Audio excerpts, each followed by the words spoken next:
Labor Code. The highest law of the land recognizes our right to form unions or to join organizations. Kapag ang mga manggagawa po halimbawa nakikipagtawaran o nakikipag-negotiate sa company management at ang company management matigas, ayaw ibigay yung kahit na barya doon sa mga manggagawa, may karapatan na manggagawa na mag-strike o mag-welga. Nasa batas po natin yan, protected po ng batas natin yan. Ang problema, wala pang strike, wala pang welga, ini-AJ na. Ina-assume na ng Department of Labor and Employment, the Secretary of Department of Labor and Employment, yung jurisdiction doon sa kumpanya na yun. Alam niyo po na naabuso. Ito, I'm addressing this to Secretary Benny Laguesma. I am calling him as Boy AJ.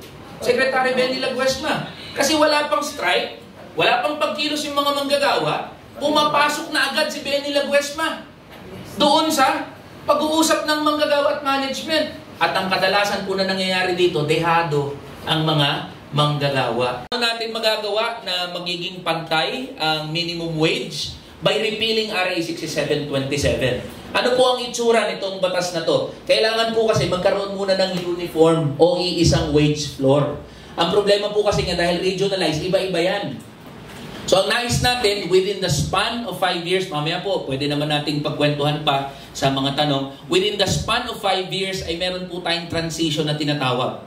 Para yung mga sakaling maipasa po ito bilang batas, yung mga probinsya ay hahabol sa NCR para magkaroon ng standard na wage floor.